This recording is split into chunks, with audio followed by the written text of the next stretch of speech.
Yeah. So, Rahul Negi, right? Yes, sir.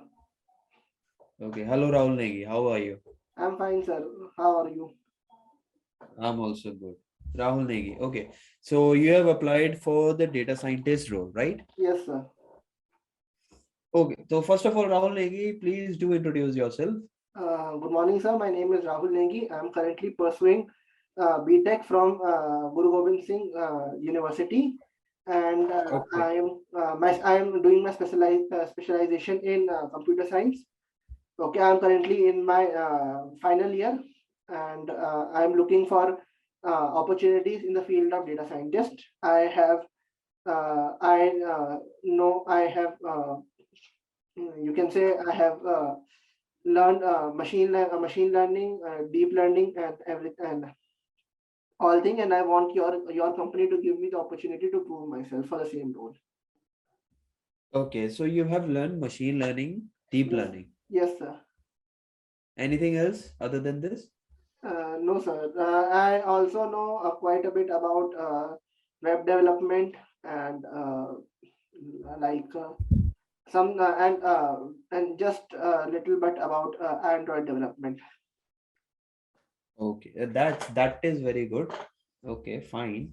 But this is the role of the data scientist, not a web developer. Yes. So I'll ask you questions related to that only. Okay. Okay, sir. Okay, fine. So in machine learning, which part you have mastered upon? I Uh, can say that Rahul is the best in this topic. Okay, sir. I think I would say ensemble learning, about ensemble learning.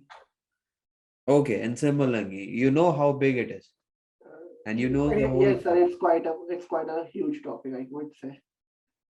Yeah, yeah. Okay, fine. So you have chosen ensemble learning. Okay, yes, sir. Yeah. Okay.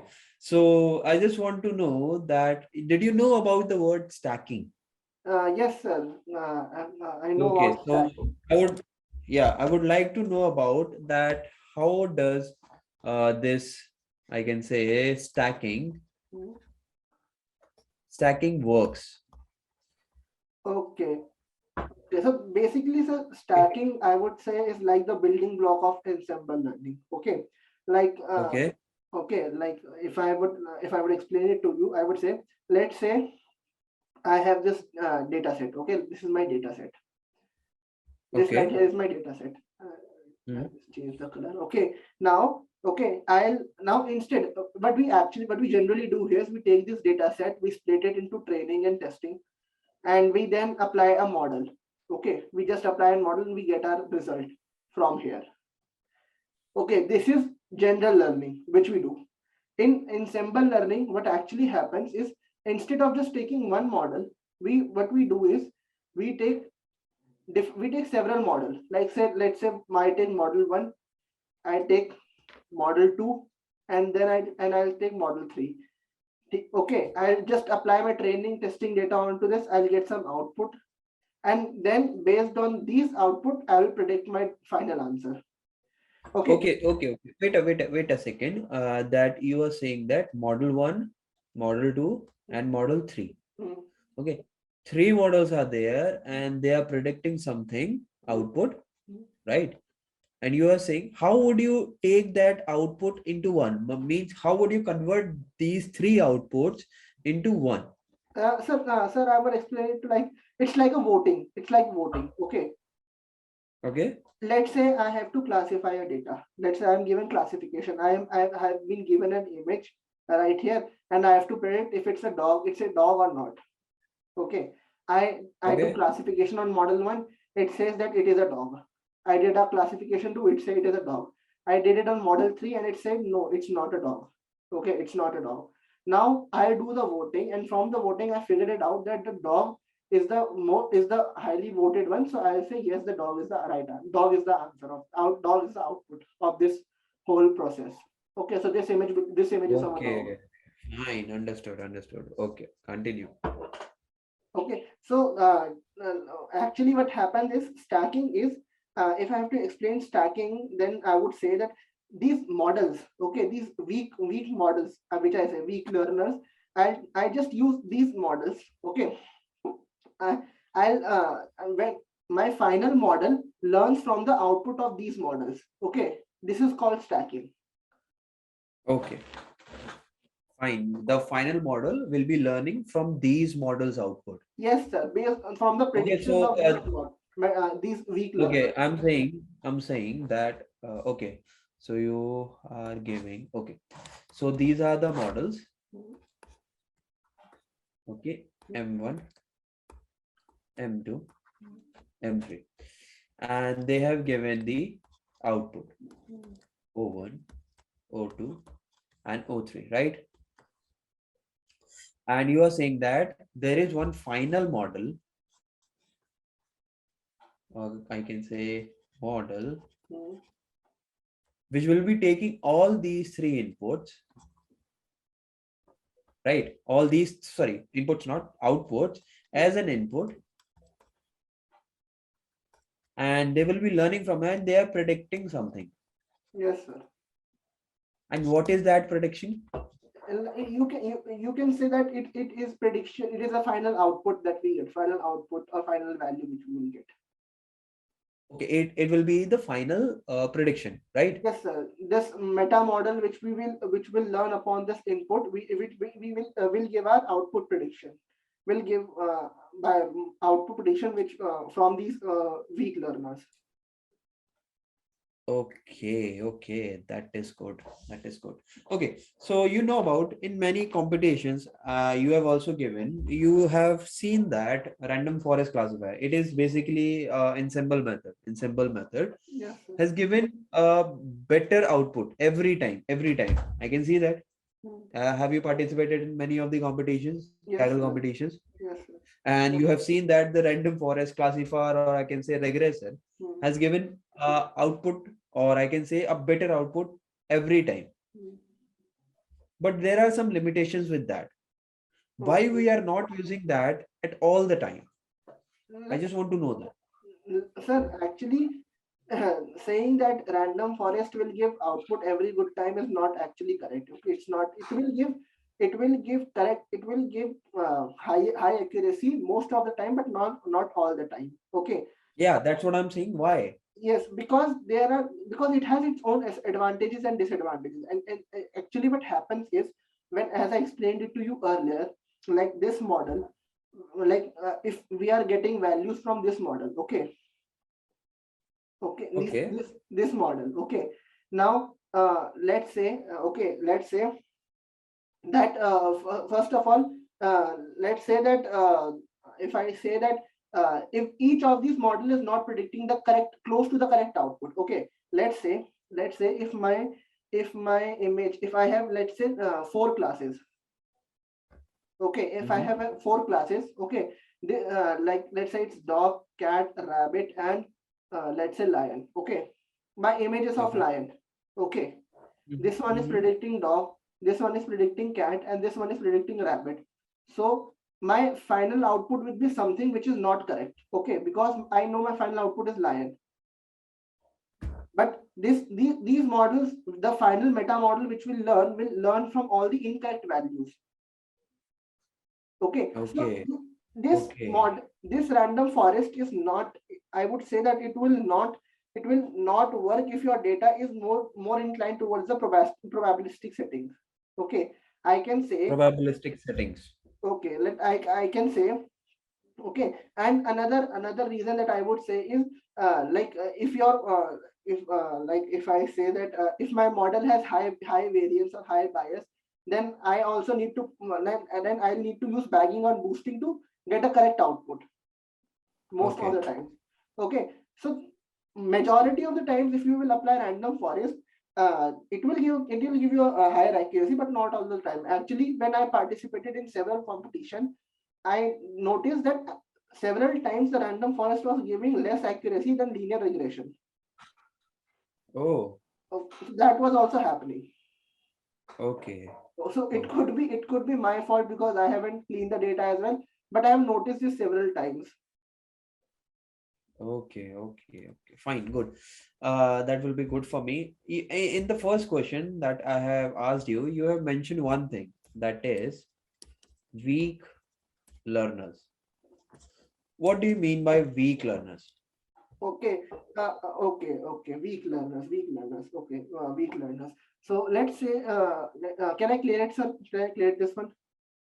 Yeah, I can clear. Just wait. Okay, okay, okay. Weak learners are building blocks of an ensemble learning. Okay, uh, Yeah, correct. okay. So these are the okay. So weak models. I can say weak models is something. Let's say I have a weak model. Why are these are general models. Okay, weak learner is a general model. Why we call Mhm. it weak, why I'm calling it weak is because it does not give that good output. Okay, this model does not perform very well on its own. Okay, so Then that's why why we are that's using why it in the random forest? Sorry, sir.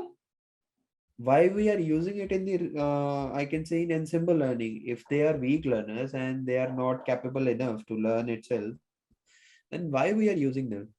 Okay, not like they will not like if I have to explain it to you, I will say because let's say I have this model one. Okay, I have this model one. Mhm. Okay, let's say this model does not perform well, and the reason why it does not perform well is because it have high bias. Okay, Okay, done. let's say this. I have another model, model two. This one is also not performing well because it has high variance. So I can I with when I'm using it in random forest, I can solve these two issues by the help of bagging and boosting. So the core reason why these models were not performing well were because they have high bias and high variance, which is getting resolved by when I'm using bagging and boosting. Okay, so ultimately, when this problem is resolved, their accuracy will go up most of the times. And if their accuracy goes up, then in the final model, these weak models will produce good output for my meta model, which would Okay. give me the final output prediction. Okay, so these are called weak because they are not able to uh, perform well all by themselves, because either they have low degree of freedom. Let's say they have low degree of freedom or high degree of freedom, like low variance, high variance, like something like that. Okay. Okay. Fine. Understood. Weak learners. Okay, done. Um, let's see. I can say there are some real world applications on ensemble learning. Yes, sir. Yes, sir. Even Can I you have list them built I out? have built several projects using Ensemble Learning. I have built a person face recognition, you can say, with the help of Ensemble Learning. I use an Person face recognition. facial recognition, and I have also built medicine recognition using Okay, medicine recognition. Ensemble Learning. Okay, okay. Now I just want to have that. Wait a second.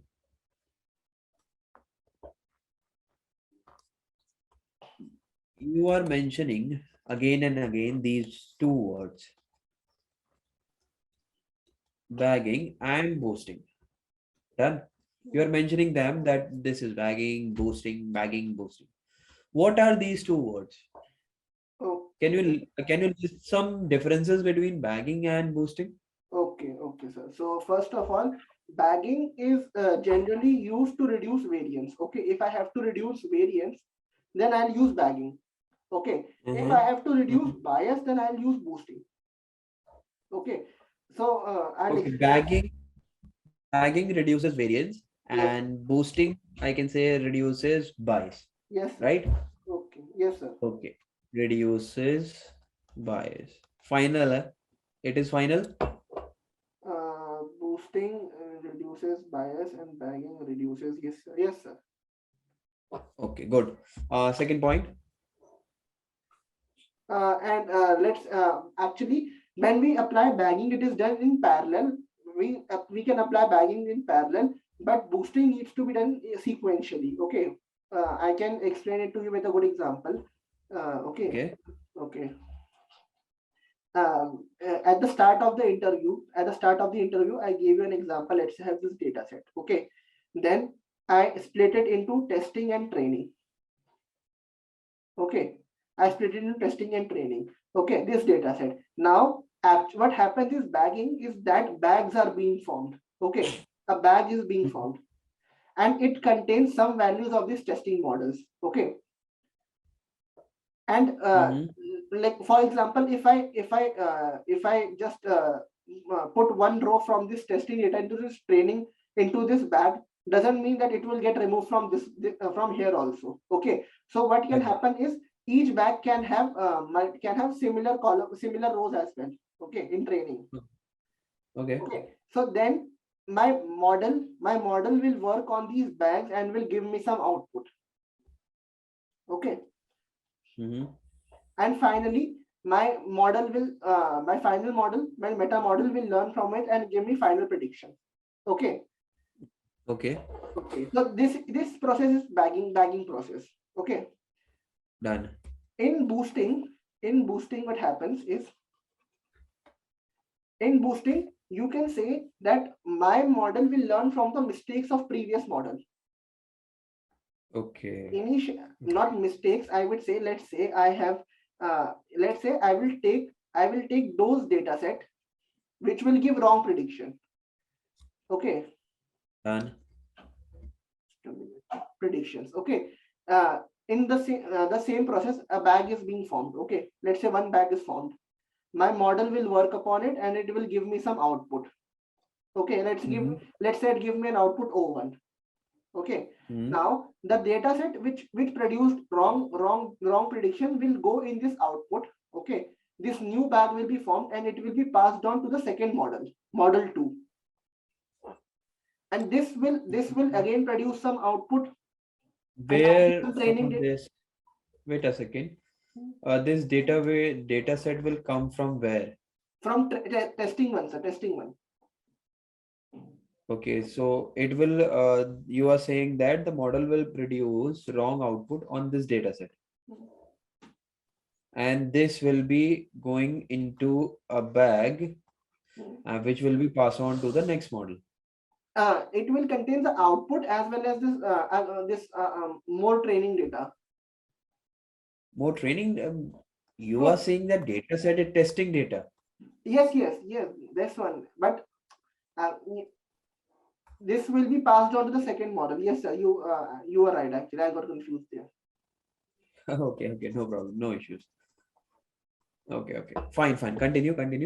So the same process is repeating. So you can say that in earlier in bagging, we were doing the work parallelly. Okay, my bags were being formed, my model was working, and I was getting a single result.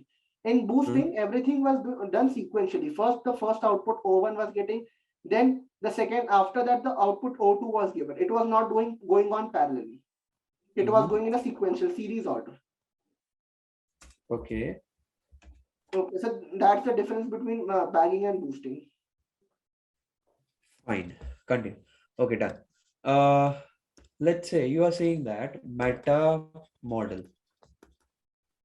Okay, you know that there is one learning also known as meta learning. Yes, sir. There is one learning, there is one ensemble learning, and there is one meta learning. Mm.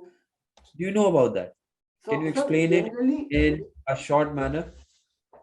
generally, sir, meta is learning. Meta is learning. Okay. So when we say meta learning, it is nothing but learning about learning. Okay.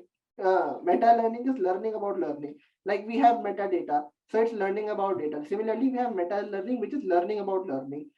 Okay. So Mm-hmm. as I said earlier, meta learning is when your model will learn Mm-hmm. from the output of the other machine learning models. Okay.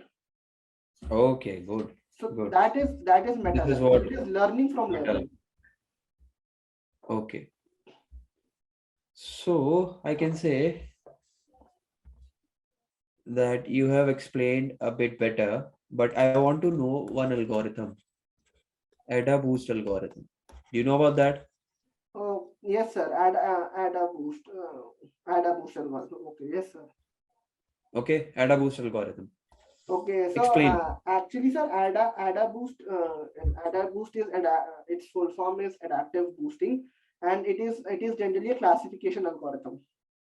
Mm-hmm. Okay, So since it is a part of ensemble learning, so it Mm-hmm. kind of works in the same way like ensemble learning.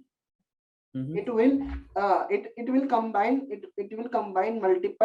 multiple poor performing classifier, or you can say weak learners, and it will ultimately obtain a high accuracy, strong classifier. Okay, it is adaptively boosting. Okay. Okay, so let's say if I have my subset here. Okay, if my final data here, the data that is given to me. Okay, first what does it AdaBoost does is it randomly selects a training subset. Okay, it will randomly Mm-hmm. select a training subset. Okay, and then it will train the model on it will train on the model it will train the model based on this random training data set that is provided to it. Okay. Mm-hmm. So then let's say uh, learn by my model, let's say my AdaBoost model is here. Okay, so it will learn from this model. Okay, right here. Okay, the training data set is provided. Now what will happen is um, now that AdaBoost now I think now.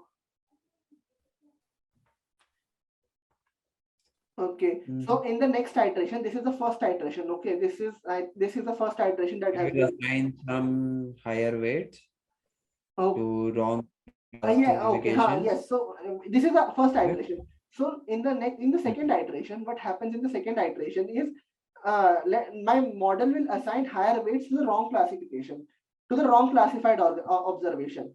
Why? And why is it so? Because it will then train the model so that it will be able to perform better on the wrong classification also. Okay, Mm-hmm. so what is happening is So that in the next, so that I can say in the next observation, it will get a high probability for classification. yes sir, and similarly it is adaptive. It is adaptive to the wrong by using wrong predictions. It is getting adaptive and it is becoming stronger. Hmm. You Correct. can say something like that. Good. Okay, fine. So that is all about XGBoost. Yes sir, Oh, that's all sorry, about sorry, AdaBoost. AWS. AWS. I'm so sorry. I'm so sorry. Let's just see on XGBoost. Oh, Let's see. XGBoost. Okay, XGBoost. Uh, You know about that? yes, sir. Actually, I don't know the full form of XGBoost, but I'll explain it to you. Okay, it's I don't know that. Okay. So XGBoost is it is generally used to train the gradient boosted decision tree. Okay, it is generally used on decision tree. Like Okay. random forest is also part of decision tree, and XGBoost is also part of decision tree. Okay, Mm-hmm. so Mm-hmm. what XGBoost can do is XGBoost is used to train a random forest. Okay, it is used to train a random forest, standalone random forest. Okay, and then that random forest and then the random forest can be used as a base model for gradient boosting techniques. Okay. Okay. Good. I can say that is good for XGBoost. Let's say, um, how does XGBoost will handle the missing values? How will okay, so so actually XGBoost does not handle default missing values. I think that was your question. Missing, it handles missing value. Yeah. How does it will handle the missing values? So what does it do is that generally at the very base XGBoost is a decision tree. Okay, so Hmm. what will it do is so it decides on itself whether when it's giving a missing value, it decides whether it should fall on the left tree or the right on the left node or the right on the right node. Okay, Uh, so okay. the what does this decision does actually this decision ultimately minimizes your loss. Okay, because it is doing it by default. Okay, okay, and Hmm. this is Suppose, this suppose is let's say if there are no missing values, then okay. So if there are no missing no so sorry, if there is no missing value, then hmm? but ultimately your tree does it, it makes a default decision to send any new missing thing to the right node. Okay, so it will ultimately Oh, send it to the right node. okay, it will take the default decision. For any missing node, it will shift to the right node. To the right node, yes sir. Okay. Okay, fine, Rahul. I can say that would the end for this interview, and you have given pretty good answers. And that would be all from my side. Okay, and we will contact you soon if you will get selected. Okay, And thank you for joining for any this interview. okay, any output that you can give me on my interview, like any personal, like you can say, uh, comments Okay, or suggestions. okay. I will say first thing, improve your communications. Okay, improve your communication skills. That would be a much higher priority. Okay, that Okay, will take a much higher priority. And second thing, just revise the concepts thoroughly. Okay, in the deep manner. And I think that would be all for it only. okay, thank you, sir. That would be okay. Okay. Any more questions? No, thank you, sir. Thank you very much. Thank you. Okay.